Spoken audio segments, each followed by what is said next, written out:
पृथ्वी एक ऐसा ग्रह जहां जीवन संभव है और हम यहां हजारों साल से रह रहे हैं, लेकिन क्या अब तक हम पृथ्वी को पूरा देख पाए हैं? तो इसका जवाब है नहीं। जी हाँ दोस्तों, हमारी पृथ्वी का 75% हिस्सा पानी और 25% हिस्सा जमीन है। लेकिन ये जानकर आपको हैरानी होगी कि ना तो 75% पानी के हिस्से को और ना ही 25% जमीन के हिस्से को आज तक कोई पूरा देख पाया है। ये 25% जमीन का आधे से भी ज्यादा हिस्सा ऐसा है जिसको आज तक एक्सप्लोर नहीं किया गया है। ये अनएक्सप्लोर हिस्सा असल में आर्कटिक रीजन, घने जंगल, बादलों से बातें करने वाली खतरनाक पहाड़ियां और दूर दूर तक फैले रेगिस्तान हैं, जहां पर इंसान का जाना काफी ज्यादा मुश्किल माना जाता है। लेकिन जो भी है, हमें कम से कम मालूम तो है कि इन जगहों पर आखिर है क्या। लेकिन जो 75% पानी का हिस्सा है, जो कि अर्थ का सबसे बड़ा हिस्सा है, जिसके बारे में इंसान लगभग कुछ भी नहीं जानता, और वो हिस्सा है समुद्र। आइए आज की इस वीडियो में समुद्र के बारे में जानते हैं। समुद्र एक ठंडी और डरावनी जगह है। हम इतने एडवांस्ड होने के बाद भी समुद्र के बारे में केवल 5% ही जानते हैं। हम ये भी नहीं जानते कि समुद्र कितना गहरा है और इसमें मछलियों के अलावा और कौन कौन से जीव पाए जाते हैं। दोस्तों, समुद्र इतना ज्यादा गहरा है कि हमारी सोच इमेजिन भी नहीं कर सकती। रिसर्चर्स और साइंटिस्ट के एक रिसर्च के मुताबिक समुद्र के सरफेस से 40 मीटर की गहराई तक समुद्र का पहला पड़ाव होता है और यहाँ तक ही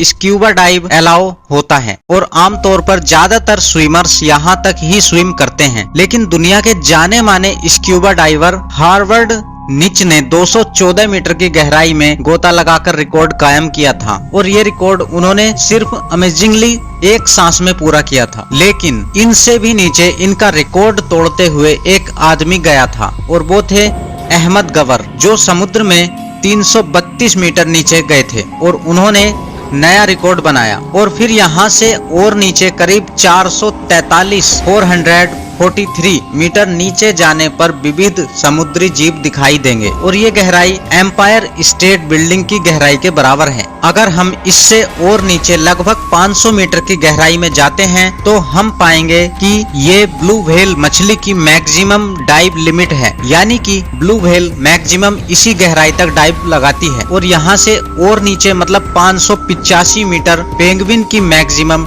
डाइव लिमिट है, मतलब इस गहराई से नीचे पेंगुइन डाइव नहीं लगाते हैं। चलें इससे और नीचे जाते हैं और देखते हैं कि हमें क्या मिलता है। यहाँ से थोड़ा और नीचे जाएं तो हम पहुँच जाएंगे 700 मीटर से 750 मीटर की गहराई तक। यहाँ पर दोस्तों किसी इंसान का परमिशन के बगैर जाना बहुत ही डेंजर साबित हो सकता है, क्योंकि इतनी गहराई में दुनिया के विकसित और पावरफुल देशों ने अपनी आधुनिक न्यूक्लियर सबमरीन जगह जगह पर तैनात की हुई है। यहाँ से और नीचे करीब 830 मीटर की गहराई दुनिया की सबसे ऊंची इमारत बुर्ज खलीफा की हाइट जितनी है, और इतनी गहराई में बुर्ज खलीफा अपने टॉप के साथ पूरा डूब जाएगा। यहाँ से नीचे जाने पर करीब 1000 मीटर की गहराई में जो विस्तार हमें मिलेगा उसे समुद्र का स्कैरी जोन कहते हैं, और इसे स्कैरी जोन इसलिए कहा जाता है क्योंकि सूरज की किरणें बस यहाँ तक ही पहुँचती हैं। इससे नीचे सूरज की किरणें नहीं जा सकती हैं, और यहाँ से आगे का विस्तार पूरा अंधेरे में है, और इसके अंदर के जीव बेहद रोमांचक और खतरनाक हैं। इतनी गहराई में कोई भी इंसान बिना किसी उपकरणों के डाइव नहीं लगा सकता है, क्योंकि यहाँ का वाटर प्रेशर बहुत ज्यादा है, और यहाँ पर बिना किसी इक्विपमेंट के कोई भी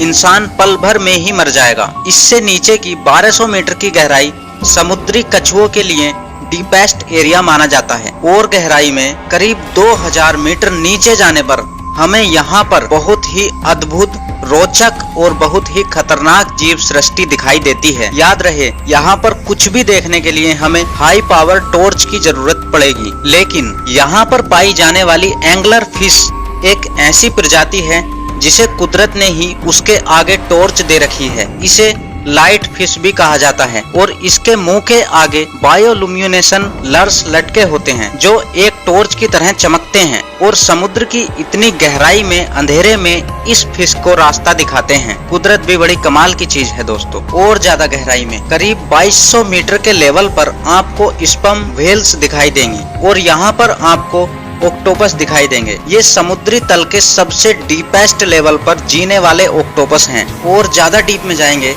तो 4000 मीटर की गहराई के समुद्री एरिया को एब्रेजल जोन कहा जाता है और यहाँ पर वाटर प्रेशर 11,000 पाउंड्स के बराबर होता है। और ज्यादा नीचे जाएंगे, करीब 4200 मीटर का डीप लेवल दुनिया के लगभग सभी समुद्रों का एवरेज लेवल है, लेकिन दुनिया के कई समुद्र इससे भी ज्यादा गहरे हैं।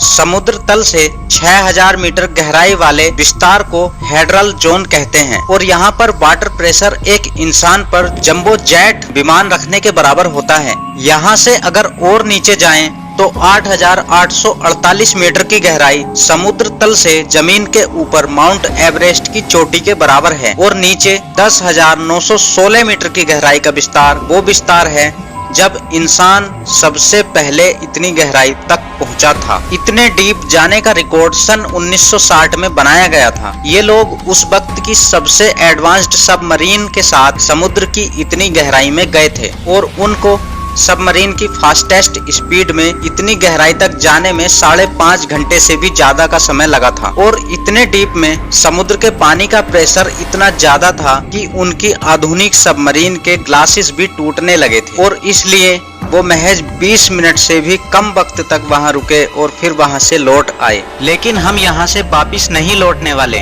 हम और आगे जाएंगे, इससे भी और नीचे 10,972 मीटर की गहराई आसमान में किसी एयरलाइन के हाईएस्ट लेवल पर सफर कर रहे इंसान और पृथ्वी की सतह के बीच फासले के बराबर है। आमतौर पर हवाई जहाज 10,500 मीटर से 11,000 मीटर की ऊंचाई तक ही उड़ते हैं और वहां ऊपर से आपको नीचे जो जमीन दिखाई देती है, ये गहराई पृथ्वी के सरफेस से यानी समुद्र तल से उतनी ही नीचे है जितनी नीचे आपको ऊपर से जमीन दिखाई देती है। और इससे नीचे 10,994 मीटर की गहराई आज तक की हम इंसानों द्वारा नापी गई सबसे डीपेस्ट गहराई है और इसे द चैलेंजर डीप भी कहते हैं। इस गहराई को वेस्ट पैसिफिक महासागर में नापा गया है और इस जगह को मैरियाना ट्रेंच भी कहते हैं। पैसिफिक महासागर के अंदर खोजा गया ये पॉइंट आज तक का पृथ्वी पर खोजा गया सारे समुद्र तल का सबसे डीपेस्ट लेवल है। पर माना जाता है कि समुद्र इससे भी गहरा है, लेकिन आज तक हम उन जगहों को खोज नहीं पाए।